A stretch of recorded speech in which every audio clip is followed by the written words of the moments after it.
Happy Monday! You're now tuned in to the pre-market PulseScan with yours truly, Dex the Algo Capitalist, aka the Vulcan, coming to you live from PulseWaveTrading.com, home of the world famous PulseWave price trigger reports that we place in your hand each and every trading day. What's good, people? What's good? You know, I really enjoy my weekends. It's just sometimes they seem to go by so fast. But hey, it is what it is, and we are hither. So the weird thing about this Monday is that what is it? It's supposed to be Columbus Day. Since when did we celebrate Columbus Day in October? This has been one weird year, man. A lot of weirdness happening in this year 2020. I think it'll be a year that will not soon be forgotten with all of the turmoil and uncertainty and just surreal events. Even right now, it's just really difficult to believe that the things that are being allowed to transpire are actually happening. It's like being in a nightmare and you can't wake up. Can't wake up.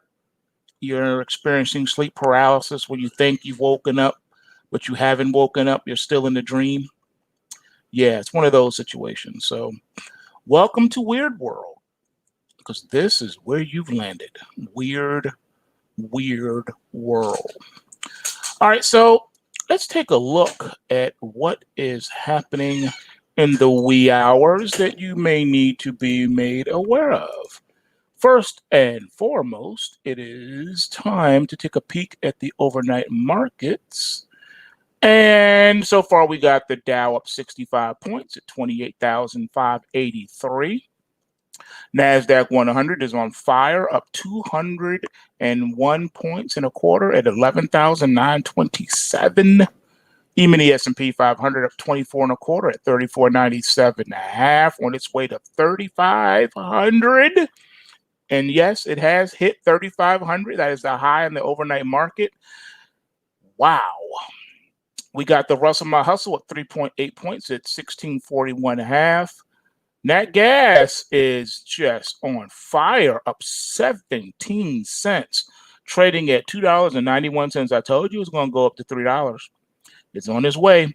Crude oil down 52 cents at $40.07 a barrel. Long bond is up 10/30 seconds at 174 and 11/30 seconds. All right, let's see here. Gold is up $2 at $1,928.10 an ounce.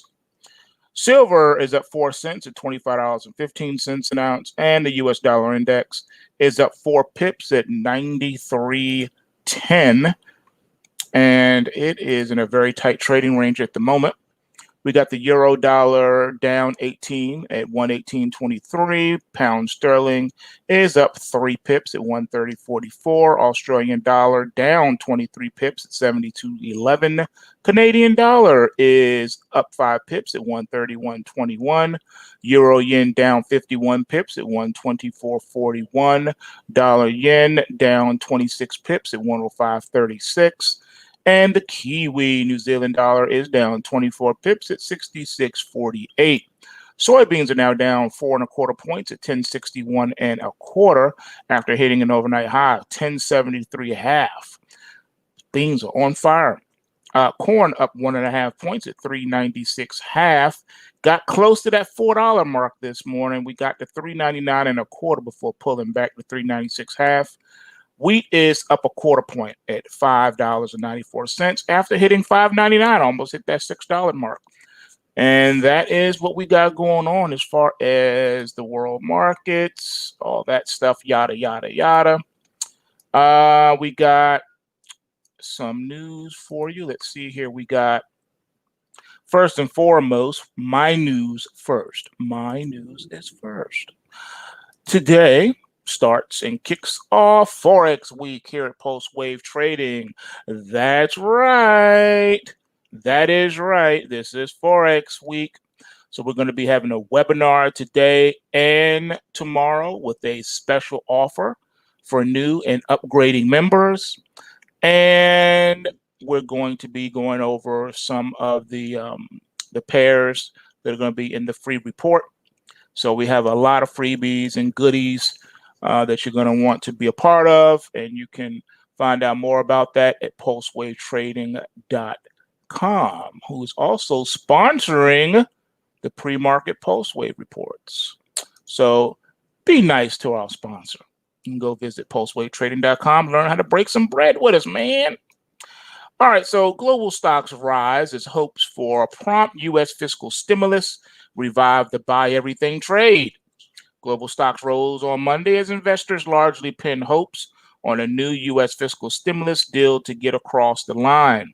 The U.S. stock futures rose as much as 1%, even after House Speaker Nancy Pelosi rejected the Trump administration's latest proposal, or a stripped-down version of the coronavirus relief bill, calling it grossly inadequate over the weekend. The dollar index, meanwhile, fell 0.5%. All right, Goldman Sachs is saying sell the dollar due to the increasing odds of a Biden-led blue wave and progress on the COVID-19 vaccines. They say that investors should sell the dollar as chances grow for a decisive win by Democrat Joe Biden at next month's election, and as progress continues toward an effective vaccine against COVID-19, Goldman Sachs strategists said on Friday. Warren Buffett phoned Treasury Secretary Hank Paulson with the stimulus idea when the 2008 financial crisis erupted. It may have saved the U.S. economy. Warren Buffett made a late-night call on Saturday, 11th October 2008 that likely spared the U.S. from an even more devastating financial crisis. If you've been noticing over the past month and a half, there have been very positive little news pieces regarding Warren Buffett. You must ask yourself, why are they bigging up Warren Buffett all of a sudden? And the answer to that question will be, don't forget, just not long ago, hit pieces were put out saying that he missed the big bull market recovery after the March COVID lockdown. And they were calling him, saying he was too old. Should he be out? Should he be ousted and all this other stuff? Don't forget that. And ever since that particular hit piece came out, all the little news clippings have been to put him in a more favorable light. All right. So how they said, is he getting senile? Remember they asked those questions. Now they're saying, look, what if it wasn't for him, then the 2008 crisis would have been even worse, blah, blah, blah. You know what I'm saying? So we can't ignore news clippings. They serve a purpose, and you must know what that purpose is. And you can't have a short-term memory. All right. Earnings coming in. Kuwait Finance House third quarter 2020 earnings. And what's this? Sukadoma Q3 20 earnings are also coming in. On the economic front, Mexico's year-over-year and month-over-month industrial output are due. All right. Let's see here. That is pretty much it on the overnight news. So that's a wrap there. Let's take a look at the U.S. calendar for this week, because it is... Oh, man, check this out. Okay. According to an Australian study, coronavirus can survive 28 days on phone screens and paper money. Day one of Amy Coney Barrett's Supreme Court confirmation hearings. Now, you knew this was all political. You know they were going to replace her Ruth Bader with a female. That's very political. They had to do that. Plus, remember, we're living now in the age of Semiramis and Mother Goddess worship. So all hail the female, right? The woman is God. And that's what the world is leaning toward at this moment in time. Sucks for you if you're a man. All right, so economic calendar this week. Let's see, nothing scheduled for today, which they're calling Columbus Day. I don't know why we're celebrating this man. He has nothing to do with nothing. He did not discover America. America was already here when he got here, full of indigenous people, and not just full of indigenous people, but full of other travelers from across the world. That's right. The Vikings were already here before he got here. The Chinese were already here before he got here. So how does he get credit for discovering America when it was already here? When you say someone discovered something, it makes it sound as if it was hidden to human beings. No one knew anything about it, and you discovered something. You're the first to be there, like the first man to walk on the moon. You were the first person there. No one else was there. You're here. There's no one else here. You're alone.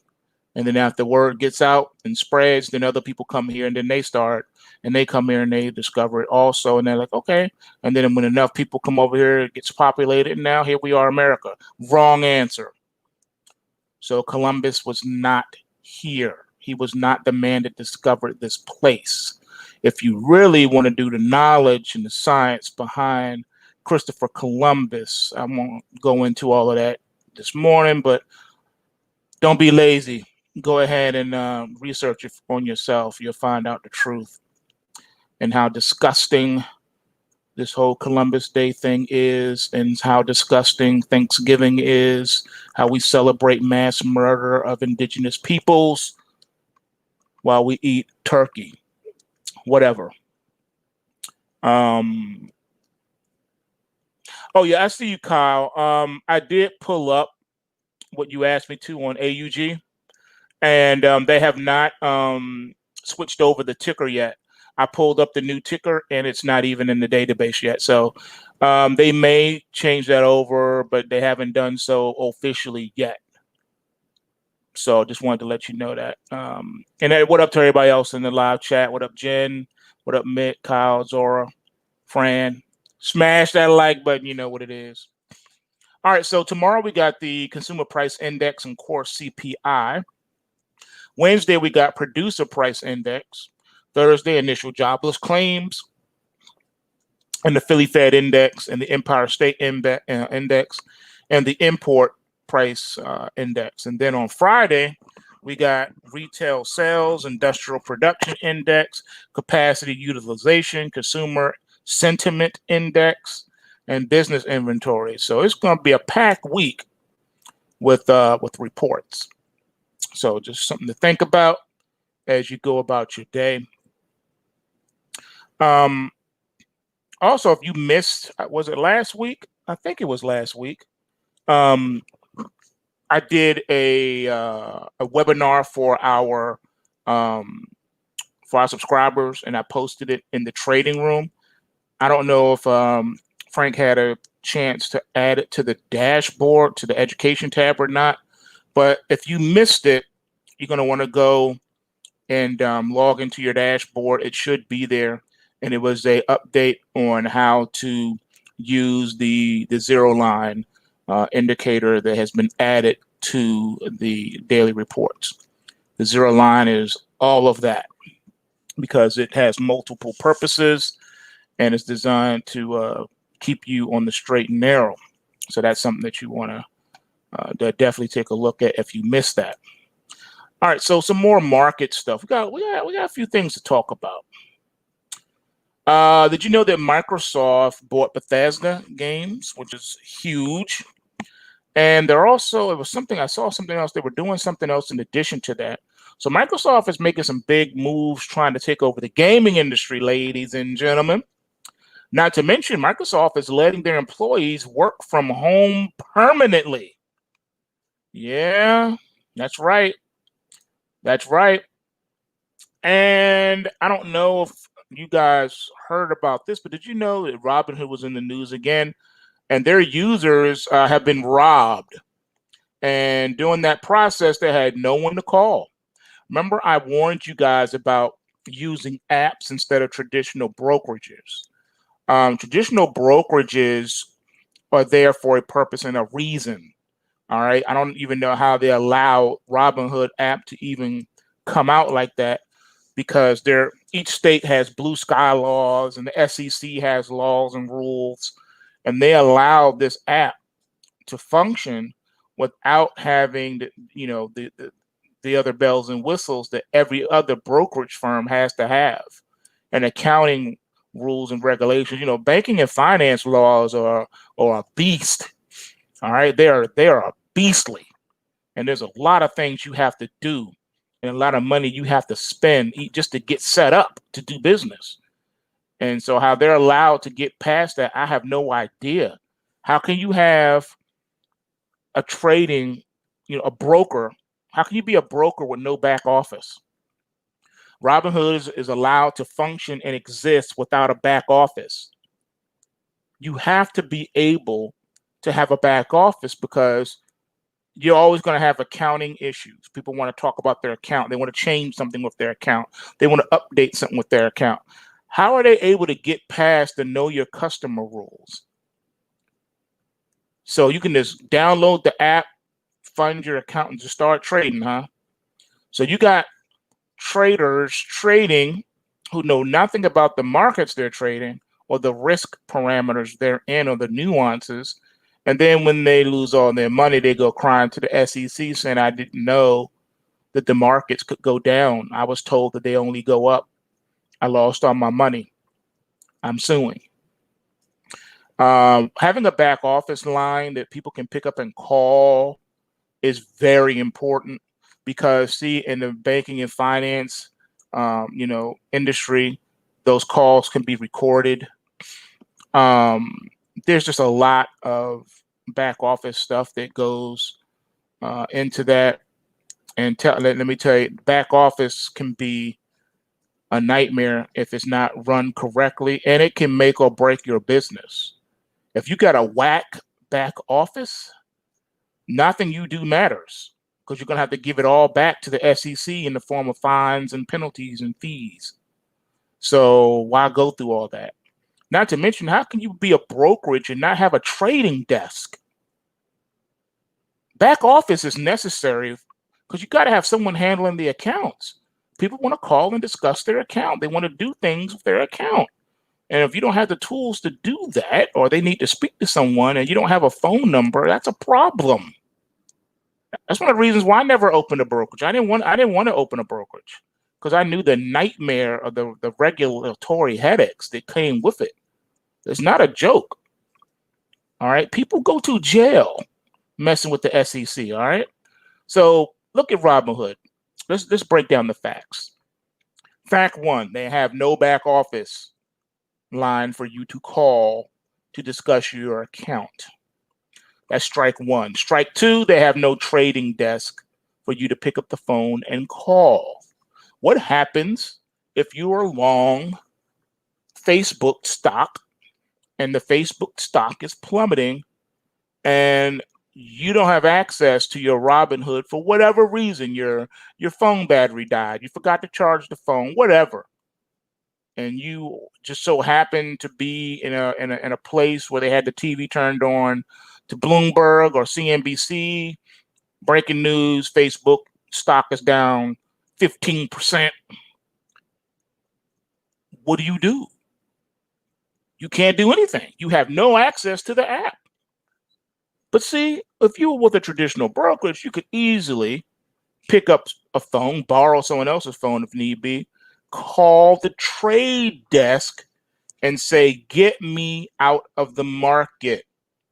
Stat, market order, sell everything. I have 1,000 shares, sell 1,000 shares at the market right now. Get me the heck out of Dodge. You can't do that with Robinhood, because there's no trade desk and there's no back office line. Strike one, strike two. And what if you need to access your Mooney? How do you get around that? There's no one to call. And how are they able to operate like this and get around the pattern day trade rule? How is that even possible? See, with a traditional brokerage, they follow the banking and finance laws that says, pattern day trade rule, you got to have this much money in your account. You can only do this many round turns within a rolling 5-day period, blah, blah, blah, yada, yada, yada. How they get around that, that's a problem. That is a problem. Strike three. Strike three. All right. So it sounds like, they're helping the little guy get in the mat on the market. Nope. No, because they get to skirt the blue sky laws, the banking, finance laws. Other firms don't have that pleasure. All right. Thinkorswim can't do that. They can't do that. See what I'm saying? So how are they allowed to do what they're doing? That's a problem. Because now the latest issue is worse than that. Because now their accounts have been hacked and their money has been stolen. Straight up. That's right. Robinhood users watched helplessly as hackers sold their investments and withdrew their funds. And since the app has no emergency phone number, the customers were only able to watch as their money vanished. Instead of immediate action, the customers received an email saying that the California-based firm would investigate and respond within a few weeks. And team working on your case won't be able to provide constant updates. Money gone, report lodged. Understandably frustrated, the companies turned to authorities, including the Securities and Exchange Commission, as well as the Financial Industry Regulator Authority. Some of the customers said they have heard back from the authorities seeking more information. The company made it clear that the customers were targeted because of their personal email account, that which is associated with their Robinhood account being compromised outside of Robinhood. Perhaps it's a good time for you guys to diversify. I warned y'all about using them Robinhood apps. How many times have I warned y'all on here about that? And don't get it twisted. Your vanilla companies can be hacked and have been hacked in the past, but they learned from that mistake and made it so that it's almost darn near impossible to do that. All right, they got the two-step authentication and everything else. I will say this now, to be fair, the firm that went over the top and overboard with all of the security was Interactive Brokers. Good luck trying to hack somebody's account with Interactive Brokers. They got the whole thing going there, like you got a security clearance or something. All right, so they made it. They said, "Nah, we ain't going through this again." So you ain't got to worry about that happening to them. Now other companies have taken steps, but not as severe as Interactive Brokers. Interactive Brokers, they went in, so they setting good right now. But like I said, it is hard to do that. Of course, you got some incredible criminals out there who found ways to get around just about everything. But just remember that there's always a risk in doing anything over the internet. All right.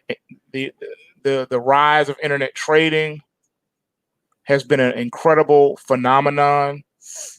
And trust me, you don't want to go back to the old school, because before online trading, you had to pick up a phone. That was the only way to trade, was to pick up your phone and call your broker. And sometimes you couldn't get through to your broker. His voicemail would come on and say he's on the phone helping another customer. Leave a message and I'll get back to you. But you know what would happen? On days where the Dow closed down 700 points, you wasn't getting no call back. That was the worst day for being a broker, is having to call your customers back when the Dow fell so hard. And then you have to convince them that this is just a knee-jerk reaction. The market will be back up tomorrow. Yeah, that was hard. That was not fun. Trust and believe me. Having to talk to customers who lost a lot of money, or in some cases, all of their money, was a tough thing. So this whole Robinhood thing, I don't know how it's going to play out, but the authorities have no one to blame but themselves because they allowed this to happen anyway. And it's not fair to the established brokerages out there who have to, follow all these rules and laws and know your customer. And then Robinhood can just make an app and now they don't have to do that. You know what I'm saying? That's not fair. That's not fair. And also it's dangerous because you have no back office and you have no trade desk, which means you don't have really any employees per se, and your employees don't have their securities license. So it takes a securities license to work as a broker in the United States. You got to have a securities license. All right?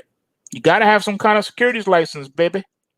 And all the principals at the firm headquarters have to have securities licenses too.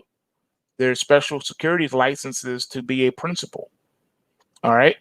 If you're going to be managing a firm or a trade desk, the Series 7 is there for a reason. And the Series 65, and I think there's a 66. I forget the numbers. It's been so long ago since I had mine. But, you know what I'm saying? There's a securities license for just about everything that you do. And for them not to have that, it's also not fair to people like myself that had to bust our tail studying to pass those very challenging exams. Series 7 is not easy. Series 3 is not easy. Economists and accountants and CPAs have failed the Series 3 exam. Series 7 exam is difficult because it's a 7.5-hour exam. And it's a larger body of information that they can test you on. The Series 3 is a fraction of the information that they can test you on, but it's harder because of the not necessarily the math, but the nuances of trading commodity futures. It's hard. It's not easy. A Series 3 will punch you in the face. Like I said, there are people that hold doctorates in finance and economics and stuff that failed the Series 3. So just something to think about. But they thought, I got a Series 7, I can pass a Series 3 with no problem. All right, we'll see about that. You only got an hour and a half, but they're going to hit you with 100 questions. So you have an average of 1.5 seconds to answer the 100 questions. You have a minute and a half to answer the questions. And you must get 70% or better to pass. And the part that's going to really hurt you, is not the rules and regs section, but the part that's going to hurt you is the basis and hedging section. You say, oh, that's nothing. Okay, we'll see about that when you have to read a 2 or 3 paragraph math question. And you got a minute and a half to read all of that and break it down and pass. Like I said, a minute and a half to complete the 100 questions. Now, I don't know if anything has changed in those many decades ago that I had one, but I'm sure it's still just as challenging. I know it would take people, they would study for months before they take the exam. I know you heard my testimony in the past. I failed that joint twice. The third time was the charm. A buddy of mine, though, he aced it on his first go and got a really high score. He was really good at taking those tests. Same thing with the Series 7. He aced them, the 3 and the 7. But it's not a joke. Those security licenses are there for a reason. They're designed to keep you out of prison. Seriously, the rules and reg sections are designed to keep you out of prison, so you don't break the law and go to jail or be fined tens of millions of dollars. You see, in the banking financial sector, there is a special penalty called triple damages. So let's say you broke one of the rules and it caused a customer to lose $100,000 of their money. Guess what? When you go to, let's say, arbitration, you're going to lose because they're very sympathetic to the customer, which means instead of the customer losing $100,000, you now owe the customer $300,000. That's right. It's called triple damages. So they want their 300 G's. That's right. that is designed to teach you not to do that again. That's right. It's not a joke, ladies and gentlemen. It is not a joke. So Robinhood, I don't know how they were allowed to fly under the radar. And they're acting as a fiduciary because you're taking people's money. You're holding someone's money. Anytime you hold someone's money in a segregated account, you have now become a fiduciary. So now the stuff is even stricter on you. So how they're able to hide through all of that and fly, I don't know. That doesn't feel right or sound right, to be honest with you. Maybe Robinhood is designed to rob money from the poor and give to the rich. I don't know. Maybe this is reverse Robinhood. I don't know. Robinhood in reverse. All right. Let's see. We got some more political stuff here. We got colleges cancel Columbus Day and instead host events for Indigenous Peoples Day. All these holidays, why do we have all these holidays in the United States? It's not necessary. But let's talk about something else. Because 2020 is moving toward an end. And we'll be going into 2021. So there's some things we need to think about, talk about, questions you need to ask yourself, yada, yada, yada. You see, America is at a crossroads with a revolution on our doorstep. Now, whether you believe that revolution is being manufactured or not, doesn't matter. To quote a line from one of my favorite movies of all time, I don't want to go to war. I don't have a problem with anyone. And then the guy says, doesn't matter if you want to go to war or not. War is upon you. Does anyone know who said that? War is upon you. Struggling? I know it's Monday. You can't figure it out? I'll tell you. Gandalf said that, remember? Now, I forget the name of the king he said it to, but he said it to him. He said, war is upon you. Now, on one side are the so-called patriots, those who seek to preserve, protect, and defend the Constitution. On the other side are Marxist insurrectionists, those who believe that America is evil, and the cause of so many problems in the world. Both sides have a point. The patriots, they are right to preserve, protect, and defend the Constitution. Because after all, the U.S. Constitution is what makes us different than other nations. We have a constitutional republic, not a democracy. Okay? You don't want a democracy. Democracy means mob rule. You don't want the mob making all the decisions for everybody. You don't want a mob ruling anything. All right? We have a constitutional republic. All right? So we have a U.S. Constitution.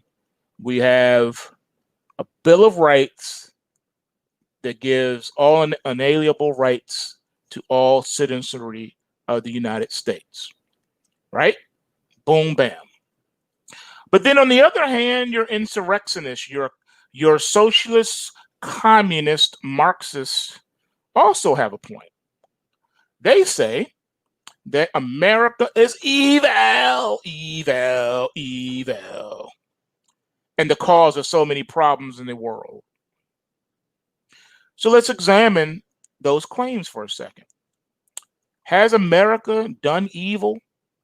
When they say evil, they're really talking about more so not just America's foreign policy, which is evil, but they're saying their domestic policy as well. Now, we understand that the whole police state is a reality and one of the tenets of the New World Order. We understand that. There's no defending that. Have innocent, unarmed people been gunned down by overzealous police officers who have no business being on the force? Absolutely. Have rogue police officers shot and killed all nationalities of U.S. citizens. Yeah. Caucasian Americans have been shot dead by police, being innocent. Innocent Latin Americans have been gunned down by police. Innocent indigenous people of all types. All right. Those are facts. We can't hide that. Is it happening at the alarming level that the insurrectionists will have you to believe? No. The mass media has been complicit in forming that narrative that this is something that is so outrageous that they say that it's analogous to when the Ku Klux Klan was riding through the South and just hanging people of color right and left, like on a daily basis. At any given day of the week, you could walk down the street and see indigenous people hanging from trees. That's the narrative they want you to believe, that if you are a person of color or pigmentation or a certain amount of melanin, if you are that individual and you are driving and you get pulled over by the police, you're going to be shot dead.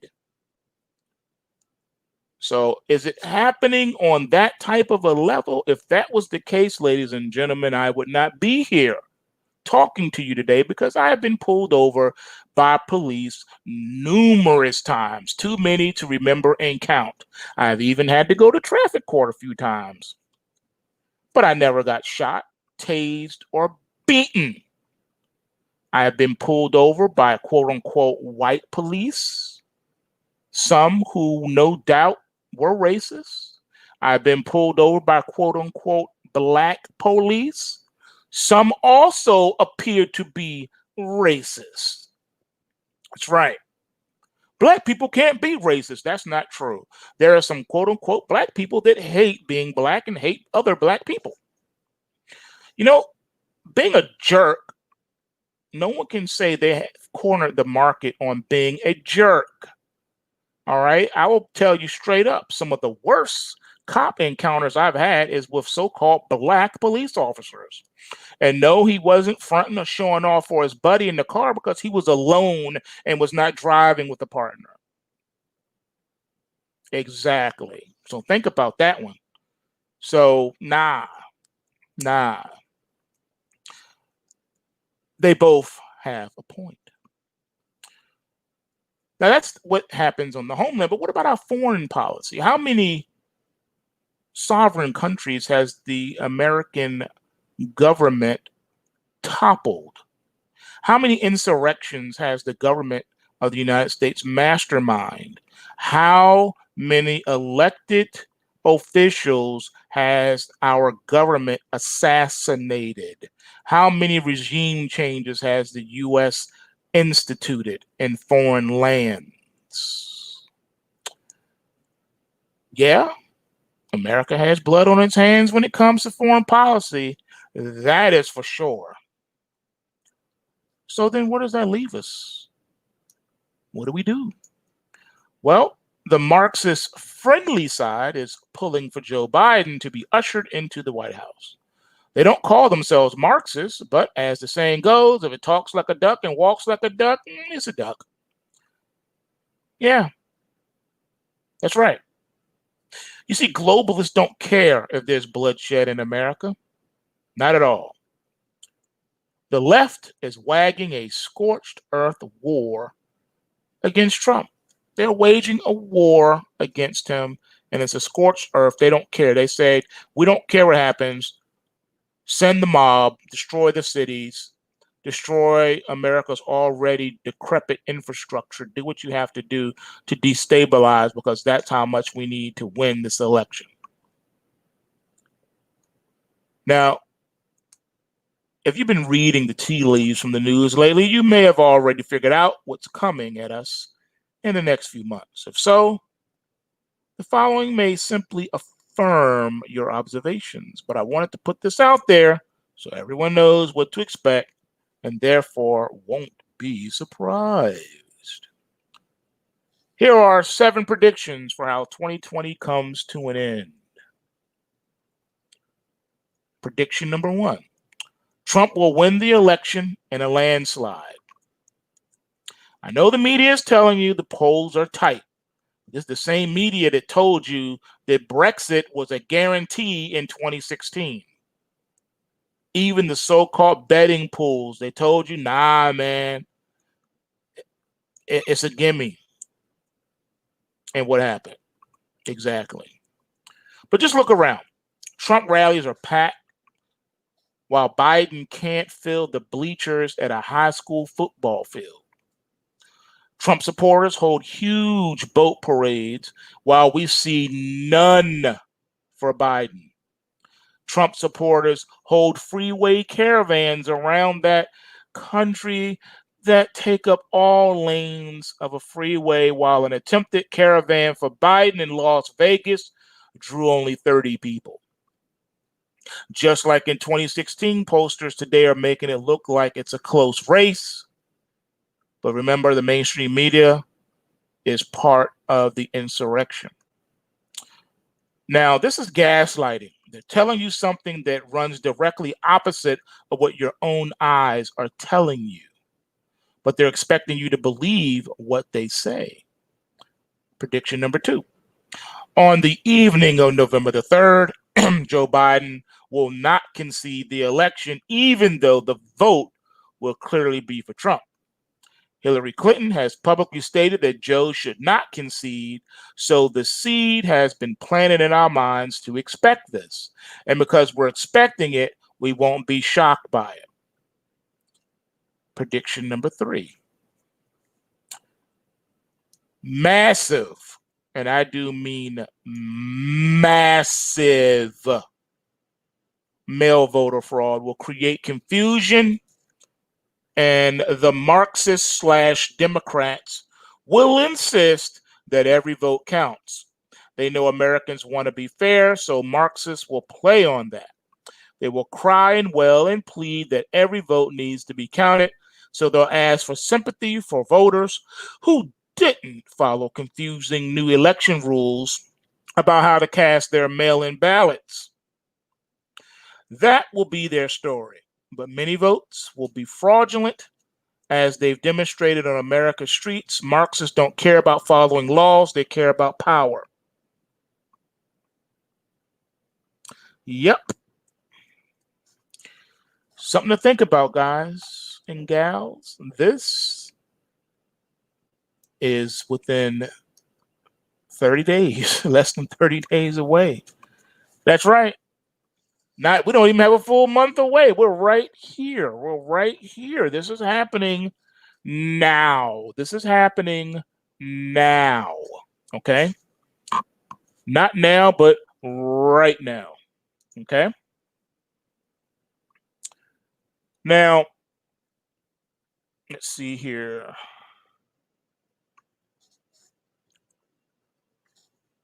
Prediction number 5.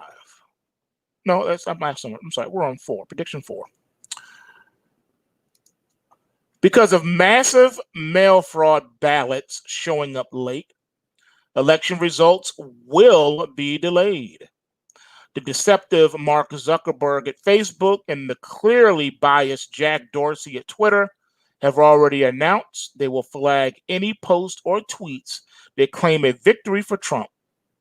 They know Trump will have more than enough votes to win, but as Zuckerberg already told us, we should expect results to take days or even weeks so that the Marxists have time to compile their strategy for fraud and deception and stealing an election.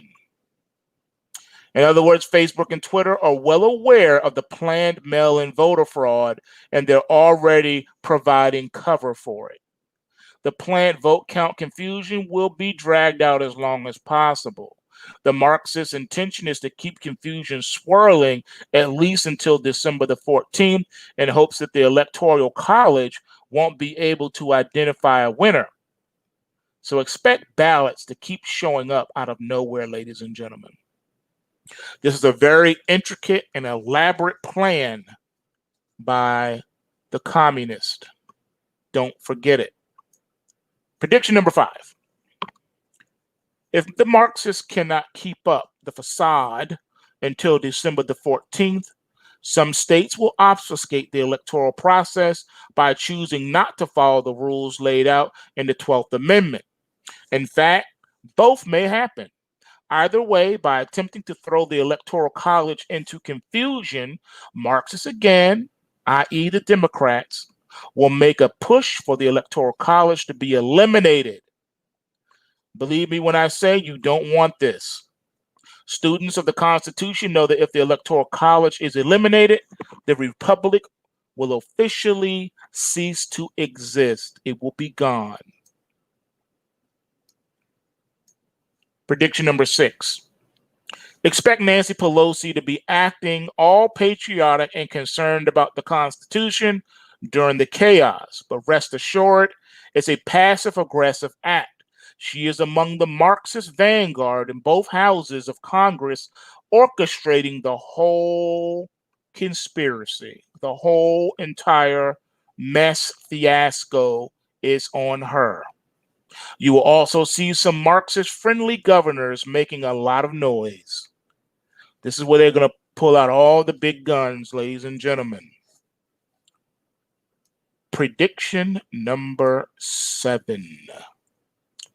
While Marxists in Congress are messing with the electoral process, Marxists on the street, i.e. Antifa and Black Lives Matter, will intensify their violence by burning, looting, and murdering, yes, ladies and gentlemen, Black Lives Matter protesters and Antifa protesters have murdered innocent civilians. That's right. They have murdered innocent civilians, and they will murder even more than what we've seen to this point. There's already a movement that seeks to lay siege to the White House. Not only do the puppet masters want all the streets chaos to distract our attention from what's going on in the electoral process, the street Marxists see this election as their only chance to either grab power or put up with Trump for 4 more years. The protesters have been trained to instigate violence, and copycat wannabes will want to join in. Street Marxists will view these riots as the fight of their lives. It will get intense, ladies and gentlemen. To prepare the riots, puppet masters like George Soros, I'm surprised he hasn't been arrested for financing the insurrection, which is a federal crime. But people like George Soros will continue pouring money into organizations that fund them. Also remember that Antifa and Black Lives Matter have threatened to go into the suburbs. Their purpose for doing so is to trigger the soccer moms who want peace at all costs. Marxists will hope that these suburban moms will apply pressure on their elected representatives to give in to the Marxists so the violence will end. Life on American streets will be unpredictable and dangerous. Starting to sound a little bit like the Jamaican elections. Everybody knows in August you don't come outside. How does this end? The Marxists are desperate, so the fighting will be like nothing the country has ever seen before. I predict we'll see horrific things happening in our cities and on our streets, and traditional media, the Marxist-friendly media, will be spewing twisted truths and lies about everything listed above. And we can't forget that social media giants favor the Marxists in this revolution. So they will be squelching debate in whatever ways they can. Remember, debate is the last thing they want. Open debate, open structured debate, a structured debate. Not an argument, not fist fighting. I'm talking about a structured debate. A real one. Not the fake presidential debates you be seeing on TV. I'm talking about a real debate where one person gets to make a presentation for 10 minutes without interruption. Then the other person gets to make their presentation for 10 minutes without interruption. Then they get to go in after they made their opening and go into the full body of their of their speech. And the next person goes, and then there's a question and answer session where one debater gets to ask questions about the other one without without interruption. And then the other one, that person gets to answer without being interrupted. Then it's his turn to ask the other person questions without being interrupted. And then after that, the audience gets to ask questions and grill both people. And I don't mean pre-selected individuals in the audience that have been given talking points and told what to ask and what not to ask. I'm talking about real debate. A real one with real citizens. And everybody in the audience gets to ask questions, not just a selected few that you've planted in the audience. Yeah, that's the last thing they want. So how does it end? The Marxists are desperate. So the fighting will be like nothing the country has ever seen before. The final months of 2020 will be an emotional roller coaster, but in the end, I predict Trump prevails. It's not going to be pretty, and many who are now thinking life will return to normal after November 3rd will be sadly mistaken. They'll be wondering what happened to the country they once knew. Whether the Democrats implode or not after all this happens remains to be seen. But it is my prayer that when the dust settles, all the Marxist plotters and schemes be exposed and truth be recognized as truth. And then maybe then Trump can get on with his promise to drain the entire swamp, meaning George Soros, Black Lives Matter, Antifa, all those rioters, looters, and murderers will be tried and convicted, and all of them will be sent to Guantanamo Bay. The ones that have committed murders will be put to death by lethal injection or the electric chair. That is what should be happening. Something to think about, ladies and gentlemen, something to think about. And while we're thinking about it, just in case everything I said to you is bonk and none of that happens, and I'm totally out of my rocker, there's something you need to prepare for. And that preparation is, what does a Biden victory really look like, and where does that leave you? Because you got to talk about this. How about this? Did you know that he will hike the top capital gains tax rate to almost 40%? Have you thought about what that means for the markets? Now, over the past few weeks, Wall Street has been busy carefully reconstructing the post-election narrative to one where the tax hikes under a Biden presidency would actually be bullish for risk assets. As a reminder, whereas there would be no changes to the tax regime under a second Trump administration, you need to be aware of that, Biden plans to lift the statutory corporate income tax rate by 7% to 33% from 26%, including federal and local, reversing half of the Trump cuts, raising taxes on high earners, as well as implementing a number of other tax changes, including an increased tax on global, low tax, intangible income, known as GILTI, GILTI, which the banks readily admit would adversely hit S&P 500 earnings in 2022 by roughly 9%, pushing it from a Goldman baseline forecast of $188 to $171. Now, tax reform is the most direct consequence for earnings per share. Okay, as proposed, Biden tax plan would reduce 2022 S&P 500 EPS by roughly 9%. Yet ignore all that, because as per the Wall Street narrative, the Biden administration would also unleash up to $7 trillion in fiscal stimulus, which, while catastrophic for the long-term viability of the U.S., its currency, and its already ridiculous debt trajectory, would be good for stocks until sometime in 2023, at which point even more stimulus would be needed, according to the latest Goldman research. Now, as a result, and as we summarized Wall Street now agrees that Biden victory and a Democratic sweep will be great for stocks despite the sharp increases in taxes across the board for many Americans, and especially at the top 1%, whom you've been already bombarded with propaganda to hate and be against. Okay? Now, JP Morgan has shown previously already that this is the one issue where the two candidates differ the most. These differences are stark. It remains to be seen just how good for stocks a sharp hit to earnings per share and a potential contraction in PE multiples, which would be sparked by Biden's aggressively reflationary policies, would be under a Biden presidency.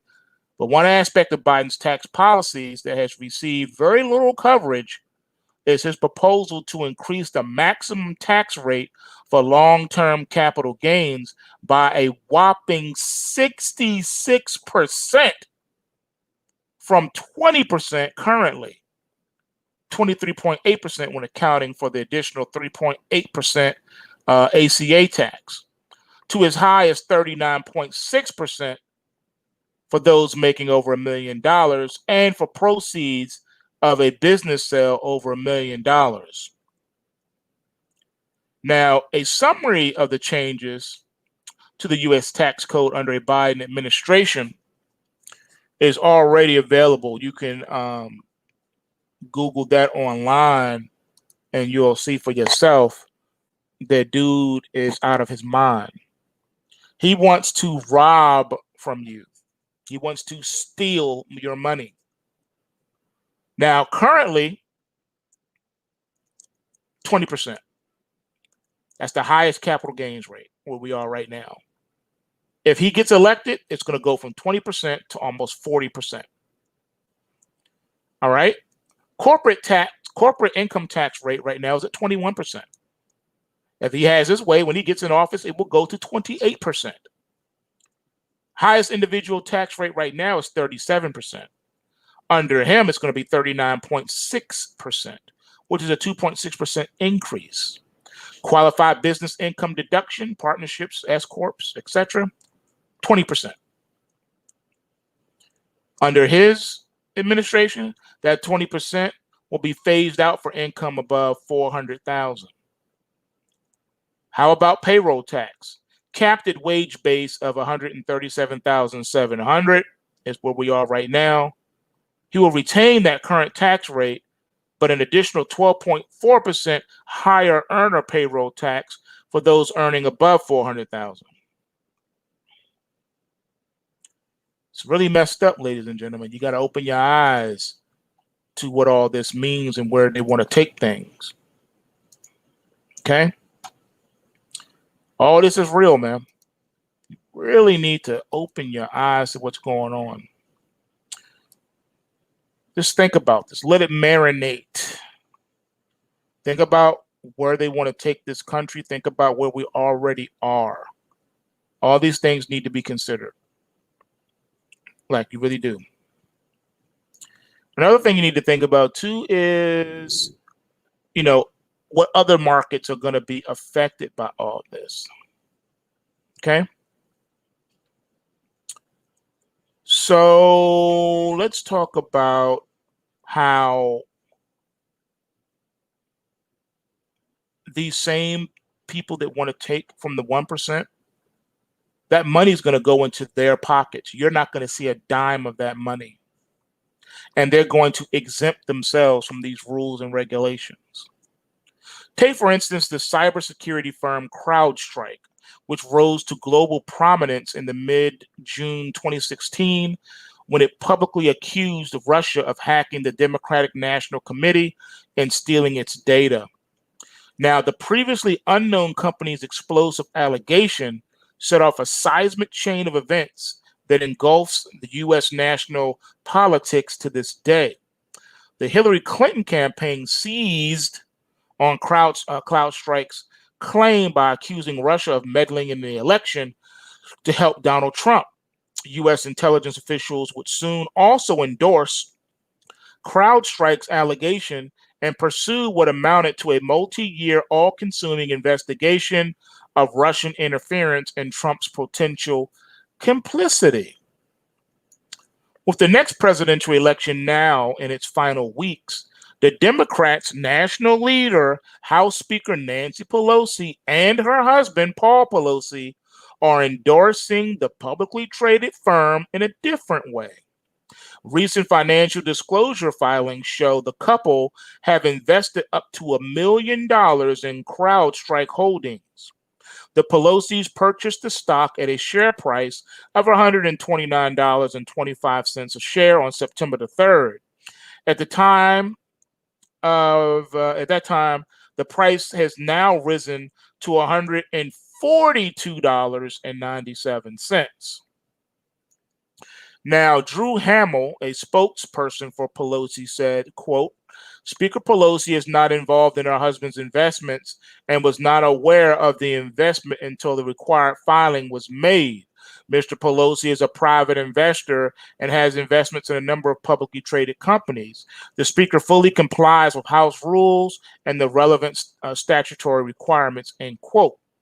Now, the Pelosi's sizable investment in CrowdStrike could revive scrutiny of the company's involvement in the Trump-Russia saga since the Democrats' 2016 election loss. Now, Dmitry Aprovovich, the CrowdStrike co-founder, reportedly was thanked by a senior U.S. official for pushing the government along in its DNC hacking probe, CrowdStrike.com.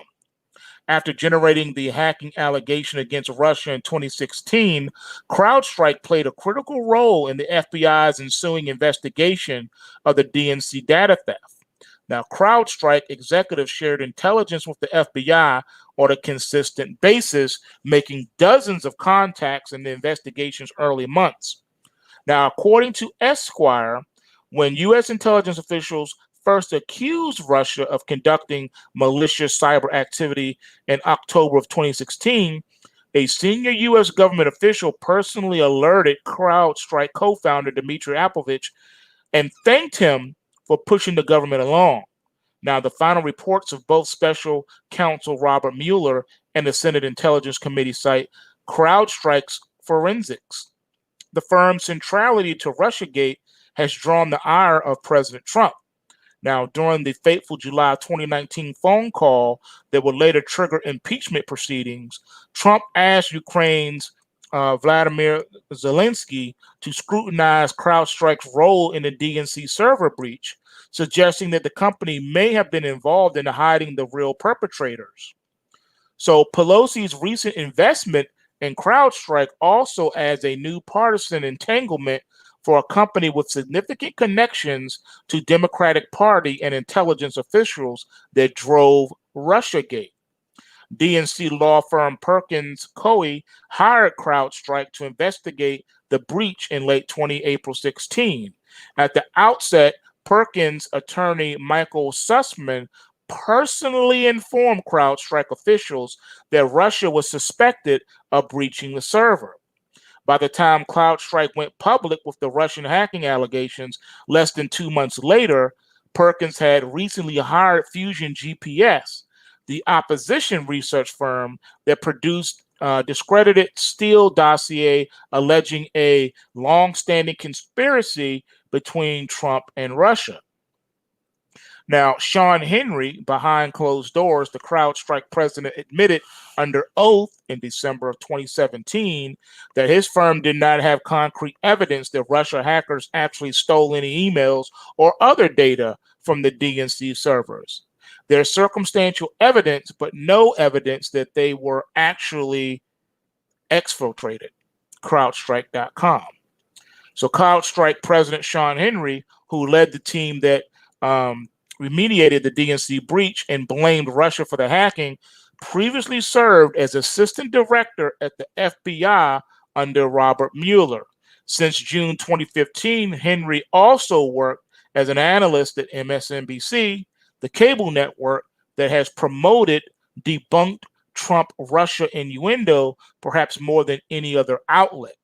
So Abramovich, the co-founder and former chief technology officer, is a former non-resident senior fellow at the Atlantic Council, the Washington organization that actively lobbies for a hawkish posture toward Russia. Now, campaign disclosures also show that CrowdStrike contributed $100,000 to the Democratic Governors Association in 2016 and 2017. Now, the firm's multiple conflicts of interest in Russia investigation coincide with a series of embarrassing disclosures that call into question its technical reliability.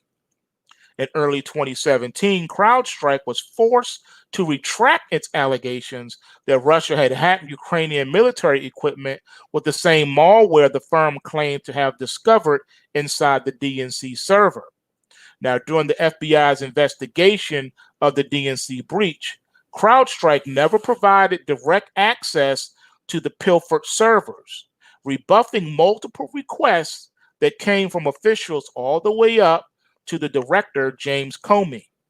The FBI had to rely on CrowdStrike's own images of the servers, as well as reports that Justice Department officials later acknowledged were delivered in incomplete, redacted form. James Traynor, who served as assistant director of the FBI Cyber Division, complained to the Senate Intelligence Committee that the DNC's cooperation with the FBI's 2016 hack investigation was slow and laborious in many respects, and that CrowdStrike's information was scrubbed before it was handed over.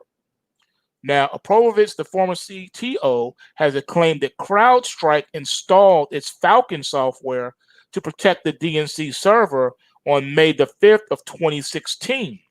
Yet the Democratic Party emails were stolen from the server 3 weeks later, from May the 25th to June the 1st. Once again, according to Abramovich, the former CTO, he claimed that CrowdStrike installed its Falcon software to quote unquote protect the DNC server on May the 5th of 2016. Yet the Democratic Party emails were stolen from the server just 3 weeks later after they installed the Falcon software. And this happened from May 25th through June the 1st. Connect the dots. Yet the most damaging revelation calling into question CrowdStrike's Russian hacking allegations came with an admission early in the Russia probe that was only made public this year. Unsealed testimony from the House Intelligence Committee shows that Henry admitted under oath behind closed doors in December of 2017 that the firm did not have concrete evidence that Russian hackers actually stole any emails or other data from the DNC servers. Quote, there is circumstantial evidence, but no evidence that they were actually exfiltrated, Henry said. There are times when we can see data exfiltrated and we can say conclusively, but in this case, it appears it was set up to be exfiltrated, but we just don't have the evidence that says it actually left, end quote. How do you get Russia out of that? It's called doublespeak. You're saying yes, the guy was attacked on the street, but because he's blind, he can't give you a description of who did it. That's what they want you to believe.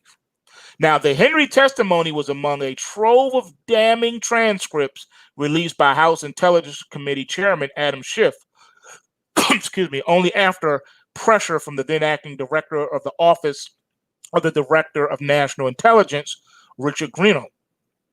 Now, as Real Clear Investigations reported last month, Henry's House testimony also conflicts with his testimony before the Senate Intelligence Committee 2 months prior, in October of 2017. According to the Senate report, Henry claimed that CrowdStrike was able to see some exfiltration and the types of files that had been touched, but not the file's content. Yet 2 months later, Henry told the House that we didn't see the data leave, but we believe it left based on what we saw.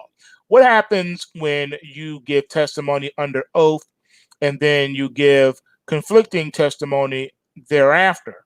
We call that perjury, ladies and gentlemen. That is called perjury. Perjury.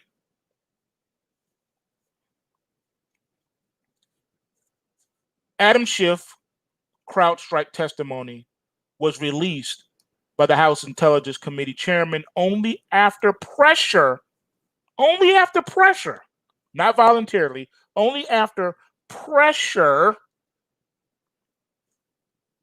I'm going to keep saying it, only after pressure from the then acting director of national intelligence, Richard Grenell.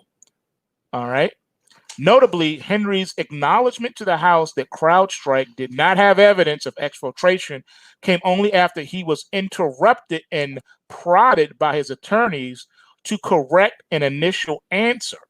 Now, right before that intervention from CrowdStrike counsel, Henry had falsely asserted that he knew when Russian hackers had exfiltrated the stolen information.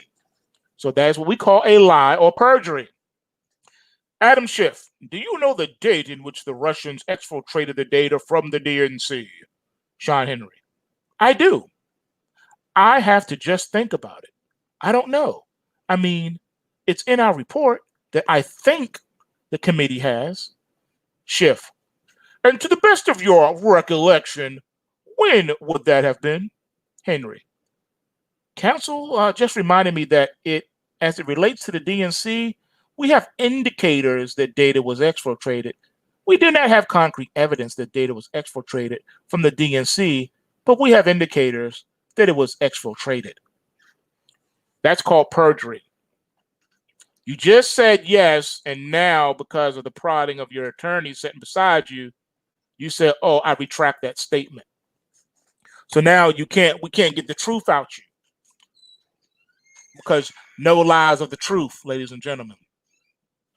Now, Henry then improbably argued in the absence of evidence showing the emails leaving the DNC server, Russian hackers could have taken individual screenshots of the 44,053 emails and 17,761 attachments that were ultimately put out by WikiLeaks. Keeping Henry's admission under wraps for nearly 4 years was highly consequential. The allegations of Russian hacking was elevated to a dire national security issue, and anyone who dared to question it, including President Trump, was accused of doing the Kremlin's bidding. The hacking allegation also helped plunge U.S.-Russia relations to new lows. Under persistent bipartisan pressure over allegations of Russian meddling, Trump has approved a series of punitive measures and aggressive policies toward Moscow, shunning his own campaign vow to seek cooperation. So again, the DNC came up with a narrative, a story, a fairy tale, a fictitious report that Russia had hacked the election. They knew they had no evidence, and they knew that they could not prove this beyond reasonable doubt in a court of law. But they weren't concerned about that. They were just concerned about putting that out into the universe to shape public perception so that they wouldn't need evidence, but just the perception that it happened. And because you keep pushing in the mainstream media that everyone should hate Trump, it then begins to cement itself in people's minds that it happened. Meanwhile, during the several years that CrowdStrike's own uncertainty about its hacking allegations was kept from the public, the firm has enjoyed a stratospheric rise on Wall Street. So the firm did the DNC's bidding, and as a result, they're now being rewarded with a higher stock price. Sounds familiar, doesn't it? In 2017, 1 year after lodging its Russia hacking allegations, CrowdStrike had a valuation of $1 billion. 3 years later, after going public in 2019, the firm's valuation was set at $6.7 billion and soon hit $11.4 billion. Just over a year later, its market cap was $31.37 billion. CrowdStrike has more than double its revenue on average every year, going from $52.75 million in 2017 to $481.41 million in 2020. CrowdStrike and Fusion GPS, which spread Trump-Russia collusion allegations via the Steele dossier, are not the only private companies to play a critical and lucrative role in the Trump-Russiagate saga. The firm New Knowledge, staffed by several former Democratic Party operatives and intelligence officials, authored a disputed report for the Senate Intelligence Committee that accused the Russian troll farm of a sophisticated social media interference campaign that duped millions of vulnerable Americans. Ironically, the company itself took part in a social media disinformation operation in 2017 Alabama Senate race to help elect the ultimate victor, Democratic candidate Doug Jones. Just as the Democratic Party's impeachment proceedings were in full swing a year ago, another cybersecurity firm with Democratic Party ties, Area 1, accused the Russian spy agency GRU of hacking into the Ukrainian company Burisma with the aim of uncovering dirt on Joe Biden. Now, Graphica, a firm with extensive ties to the Atlantic Council and the Pentagon, has recently put out reports accusing Russians of impersonating left-wing and right-wing websites to fool hyper-partisan American audiences. Having generated the semi-annual Russian hacking allegations, CrowdStrike sits at the top of what has become a booming cottage industry of firms and organizations to help shape the multi-year barrage of Russian fear-mongering and innuendo. And with her new investment in CrowdStrike, Nancy Pelosi, the highest-ranking elected official of a party that has promoted Russiagate above all else, is already profiting from its success. Let this be a lesson to you, ladies and gentlemen. This is how the swamp works. They create a situation and then they profit from creating said situation. It's not a mystery. And you don't have to be a rocket scientist to understand it. It is what it is, ladies and gentlemen. It is what it is. So there's a lot that I left you to think about today. I know. I left you a lot to think about. But at the end of the day, you have to admit that this is very shady. What would happen if Trump said, you know what, I'm going to investigate the DNC now for being part of the George Soros-led insurrection? I wonder how many people will go to prison then. Think about, let that marinate for a while. We should investigate them. That's what we should do. All right, ladies and gentlemen, you know what this is. Go to PulseWaveTrading.com so you can learn how to do this. And remember, bulls make money, bears make money, and pigs get slaughtered. So remember to take what you can and give nothing back. And I'm out. Peace.